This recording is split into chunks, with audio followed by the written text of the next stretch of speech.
Hello friends எல்லாருக்கும் வணக்கம். இப்போல்லாம் லாங் கேப்புக்கு அப்புறம் தான் வீடியோ போடுற மாதிரி வருது. ஸோ கண்டிப்பாக எப்படி இருந்தாலும் கொஞ்சமாவது என்னோட வீடியோஸ் உங்களுக்கு வந்து யூஸ்ஃபுல்லாக இருக்கும் தான் நினைக்கிறேன், நம்புகிறேன். கண்டிப்பாக என்னோட வீடியோஸ்லேருந்து ஏதாவது ஒரு சில விஷயங்கள் உங்களுக்கு யூஸ்ஃபுல்லாக இருக்கும்.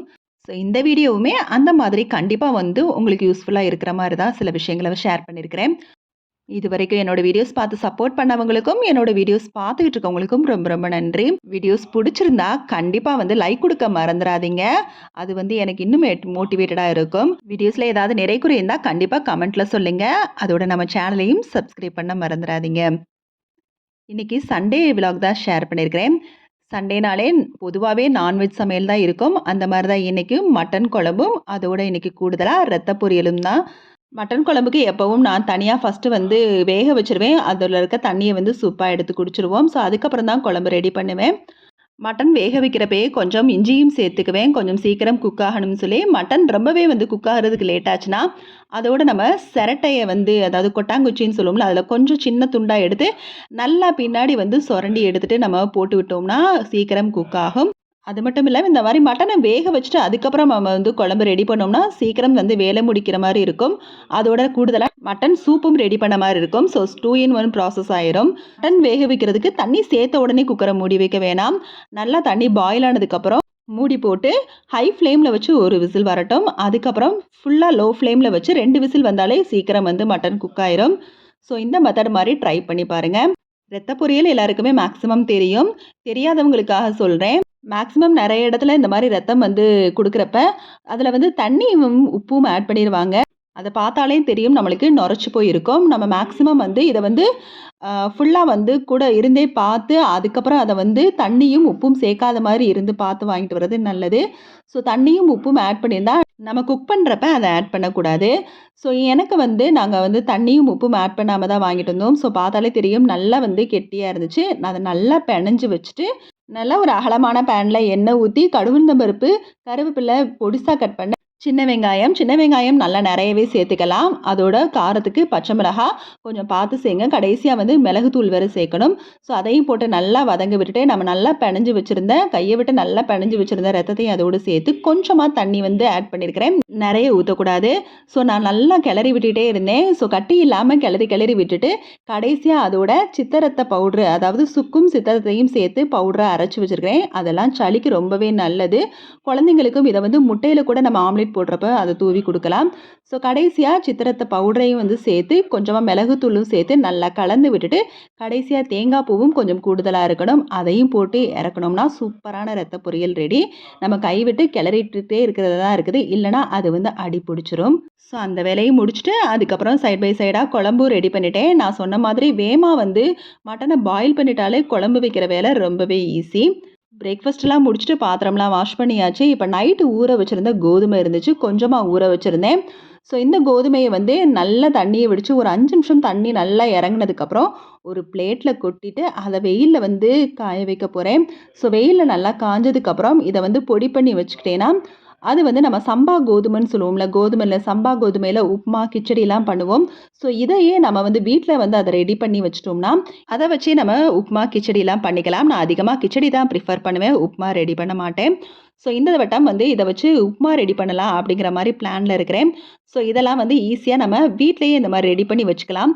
இது வந்து ஒரு 3 டைம்ஸ் அதாவது ஒரு 2 பேர் சாப்பிடுறதா இருந்தா ஒரு 3 டைம்ஸ் கிட்ட இந்த அளவு வந்து சரியாயிரும். அதுவும் ரொம்ப வந்து பவுடரா அரைக்கக்கூடாது. குருணையா அரைச்சா போதும். இந்த ஸ்டவ் ஸ்டாண்டு பார்த்தீங்கன்னா, குட்டியா வந்து ஒண்ணு வாங்கி வச்சிருக்கிறேன். அது எதுக்காக அப்டின்னா, இந்த மாதிரி சின்ன கிண்ணங்கள்லாம் ஒரு சில நேரம் நம்ம சின்ன கிண்ணத்துல வந்து ஏதாவது ஸ்டோர் பண்ணி வைப்போம். ஸோ எமர்ஜென்சிக்கு அத எடுத்து சூடு பண்ண மாட்டோம். சூடு பண்ண முடியாம வேற பாத்திரத்துல மாத்தி நம்ம வந்து சூடு பண்ற மாரி இருக்கும். ஒரு எமர்ஜென்சிக்கு ஒரு ஷாலோவா லைட்டா மட்டும் சூடு பண்ணா போதும் அப்டின்னு நெனைக்கிறப்ப வேற பாத்திரத்த தேடிட்டு இருப்போம். ஸோ அந்த மாரி சமயத்துல இந்த மாரி நம்மளுக்கு சின்ன ஸ்டாண்ட் இருந்துச்சா நம்மளுக்கு கொஞ்சம் யூஸ்ஃபுல்லா இருக்கும். ஸோ இந்த மாரி கிண்ணத்துலலாம் சட்னியெல்லாம் எடுத்து வச்சோம்னா, ஒரு எமர்ஜென்சிக்கு அதாவது டக்குனு வந்து கிளம்பணும். இத வேற சூடு பண்ணணும் அப்படிங்கிற சமயத்துல, இந்த மாதிரி நம்ம ஸ்டாண்ட்ல வச்சு அத வந்து சூடு பண்ணிக்கலாம். கண்டிப்பா இது ரொம்பவே யூஸ்ஃபுல்லா தான் இருக்குது எனக்கு. ஸோ அந்த நேரத்துல வந்து அது 2 பாத்திரமா எனக்கு வந்து சேர்ந்துருது கழுவுறதுக்கு. ஸோ அதனால இது எப்பவுமே நான் வந்து வச்சிருப்பேன். அடுத்ததா இந்த மாதிரி பிளாஸ்டிக் டப்பா வந்து கொஞ்சம் கொஞ்சமா வந்து கிளியர் பண்ணிக்கிட்டு இருந்தேன். ஃபுல்லா வந்து கொஞ்சம் சில்வரா மாத்தணும்னு சொல்லி அடிக்கடி வந்து நான் ஷேர் பண்ணிக்கிட்டு தான் இருக்கிறேன். ஸோ பிளாஸ்டிக் டப்பா வந்து இந்த மாதிரி பெருசா ஏதாவது இருந்துச்சு, அத காலி பண்ணணும்னு நெனச்சீங்கன்னா, காலி பண்ணாம நம்ம இந்த மாரி ஆயில் பாட்டில்ஸ்லாம் கழுவுறதுக்கு, கிச்சன் டவல், கிச்சனோட மேட்டு இதெல்லாம் வாஷ் பண்றதுக்கு இந்த மாரி டப்பாலாம் நம்மளுக்கு யூஸ்ஃபுல்லா இருக்கும். நான் இன்னைக்கு இப்ப வந்து ஆயில் பாட்டில் வந்து கழுவ போறதுக்காக தண்ணி வந்து அதில வந்து லிக்விட் போட்டு எடுத்து வச்சிருக்கிறேன். இந்த ஆயில் பாட்டில் பார்த்தீங்கன்னா, கிட்டத்தட்ட வந்து ஒரு 2 இயர்ஸா வந்து நான் யூஸ் பண்ணிட்டு இருக்கிறேன். நம்மளுக்கு வந்து இந்த மாதிரி அகலமான கண்டெய்னரா வாங்குறப்ப நம்மளுக்கு வந்து நம்ம கையுமே வந்து ஈஸியா வந்து உள்ள போயிரும். நம்ம வாஷ் பண்றதுக்கும் ஈஸியா இருக்கும். அத தவிர்த்து நம்ம வந்து ஃபேன்சியா இருக்குது அப்படிங்கிறதுக்காக சில பாட்டில் மாரி வாங்குவோம். வேற இந்த மாதிரி ஜாடி இதெல்லாம் வாங்குவோம். ஆனா அது வந்து ஜாடி வந்து கொஞ்சம் அகலமான ஜாடியா இருந்தா பிரச்சனை இல்ல. இன்னொன்னு என்ன அப்படின்னா, கேர்ஃபுல்லாவும் ஹேண்டில் பண்ணணும். அத தவிர்த்து இந்த மாதிரி நம்ம சில்வர்ல வாங்குறப்ப நம்மளுக்கு வந்து அது வந்து ரொம்ப நாளைக்கும் உழைக்கும். இன்னொன்னு வந்து வாஷ் பண்றதுக்கும் கொஞ்சம் ஈஸியா இருக்கும். பட் நம்ம வாங்குறப்பயே வந்து கொஞ்சம் வந்து காஸ்ட் பார்க்காம கொஞ்சம் வொர்த்தா வாங்குனா, அது நம்மளுக்கு ரொம்ப நாளைக்கு உழைக்கும். ஸோ ஃபேன்சியா இருக்குதுன்னு சொல்லி நம்ம தேவையில்லாம நெறைய இத வந்து வாங்கி கண்டிப்பா வந்து வேஸ்ட் பண்ணியிருப்போம். அது மட்டும் இல்லாம முடிஞ்ச அளவுக்கு பிளாஸ்டிக் கண்டெய்னர வந்து யூஸ் பண்றத தவிர்த்துக்கங்க. அது மட்டும் இல்லாம ஆயில் பாட்டில ஒவ்வொரு தடவையும் நம்ம வந்து சமையலுக்காக யூஸ் பண்றப்ப, நல்லா ஃபுல்லா வந்து அந்த கிச்சன் துணிய வச்சு நல்லா தொடச்சு விட்டுட்டோம். இல்ல தனியா அதுக்குன்னு ஒரு துணிய வச்சு தொடச்சு விட்டோம்னா, வெளியில நல்லா பிசுபிசுன்னு இல்லாம, அசிங்கமா இல்லாம நீட்டாவும் இருக்கும். எப்பவும் வந்து கிளீன்டாவே இருக்கும். ஒன்ஸ் ஆயில் தீர்ந்தாலே வந்து வாஷ் பண்ணி அடுத்த தடவை யூஸ் பண்ணுங்க. லாங் கேப்புக்கு அப்புறம் நம்ம வாஷ் பண்ணி அத யூஸ் பண்றப்ப, நம்மளுக்குமே வாஷ் பண்றதுக்குமே ரொம்ப கஷ்டமா இருக்கும். ரொம்ப எண்ணெய் பிசுக்கா தெரியும். அடுத்ததா கிச்சன்ல இரும்பு பேன் இந்த மாரி வச்சுக்கங்க. இது எதுக்கு அப்டின்னா, நம்மளுக்கு ஷாலோ ஃப்ரையா நெறைய வந்து பண்ணுவோம். முட்டைய கூட நம்ம வந்து லைட்டா எண்ணெய் ஊத்தி நம்ம வந்து பெரட்டி எடுப்போம். உருளைக்கிழங்கு, சேனக்கிழங்குன்னு இந்த மாதிரி நெறைய கிழங்கு ஐட்டங்கள்லாம் ஃப்ரை பண்ணுவோம். ஷாலோ ஃப்ரை, பன்னீர் இந்த மாதிரி பண்றப்ப, இந்த மாதிரி இரும்பு பேன் இருக்கிறது ரொம்ப யூஸ்ஃபுல்லா இருக்கும். நம்ம நார்மலான பேன்ல செய்றப்ப கண்டிப்பா அது அடியில புடிச்சுக்கும். ரொம்ப மொறுமொறுப்பாவும் அந்த டிஷ் வராது. அடுத்ததா கண்டிப்பா இது எல்லார் வீட்லயும் இருக்கும். பணியார சட்டியும், ஆப்பச்சட்டியும். இல்லனாலுமே கண்டிப்பா வந்து வாங்கி வச்சுக்கங்க. ஸோ எனக்கு பணியாரம் சுட தெரியாது, ஆப்பம் சுட தெரியாதுங்கில்லாம கொஞ்சம் கொஞ்சமா அத பழகி வச்சுக்கிறது ரொம்ப நல்லது. இன்னொன்னு இது வந்து கண்டிப்பா வந்து பணியாரம் ப்ராப்பரா வந்து பணியார மாவு, ப்ராப்பரா ஆப்ப மாவு ஊத்துனா தான் இது வரும் அப்படிங்கிறதெல்லாம் கிடையாது. நார்மலான இட்லி தோசை மாவுலயே வந்து பணியாரம், ஆப்பமெல்லாம் ஊத்தலாம். இனிப்பு பணியாரம்னா அதோட வெல்லப்பாகோ, கருப்பட்டியோ கலந்து வச்சுக்கங்க. ஆப்ப மாவுக்கு நார்மலா நம்ம தோசை ஊத்துறதுக்கு பதிலா, ஆப்பச்சட்டில ஊத்தி, ஆப்ப தோசை மாதிரி ஊத்தி குடுத்தோம்னா, குழந்தைங்களுக்கும் கொஞ்சம் டிஃப்ரெண்ட்டா தெரியும். ஸோ நார்மலான தோசையிலேயே வந்து ஆப்ப தோசை மாரி ஊத்தி, சட்னி சாம்பாரோட நம்ம குழந்தைங்களுக்கு குடுக்கலாம். அந்த ஷேப் வைஸ் பார்த்தீங்கன்னா, குழந்தைங்களுக்கு இது ரொம்ப பிடிக்கும். இப்போ ஒரு 2 மணி நேரம் நல்ல வெயில் அடிச்சுச்சுங்க. கோதுமை நல்லா காஞ்சிருச்சு. ஸோ நல்லா காஞ்ச கோதுமைய வந்து இப்ப நான் வந்து பொடி பண்ணி வச்சுக்கிறேன். இது ரொம்ப ஃபைன் பவுடராவும் அரைக்கக்கூடாது. அதே சமயத்தில ரொம்பவே வந்து குருணமாவும், சன்னமா இருக்கிற மாதிரி இருக்கக்கூடாது. ஸோ இத வந்து ஒரு நார்மலான நம்ம அந்த சம்பா கோதுமை கண்டிப்பா பார்த்துருப்போம். ஸோ கொஞ்சம் வந்து குருணையா இருக்கும். ஃபைன் பவுடராவும் இல்லாம 2ம் இல்லாம கொஞ்சம் மீடியமா இருக்கும். ஸோ அந்த ஸ்டேஜுக்கு தான் நான் வந்து இப்ப இந்த கோதுமை ரவைய வந்து பொடி பண்ணி வச்சிருக்கிறேன். இப்ப இத பார்த்தாலே உங்களுக்கு தெரியும். நல்லா ஃபைன் பவுடரா இல்லாம மீடியம் ஸ்டேஜ்ல அந்த வீடியோல எந்த அளவுக்கு தெரியுதுன்னு தெரியல. ஆனா நம்ம நார்மலா சம்பா கோதுமை இருக்கிற மாரி தான் இருக்குது.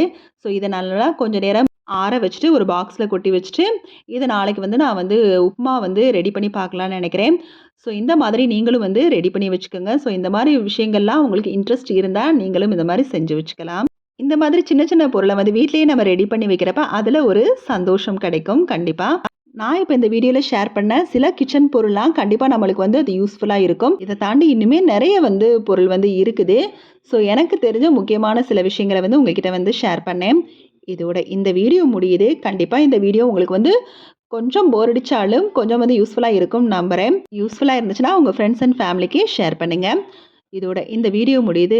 Okay, bye. தேங்க்ஸ் ஃபார் வாட்சிங்.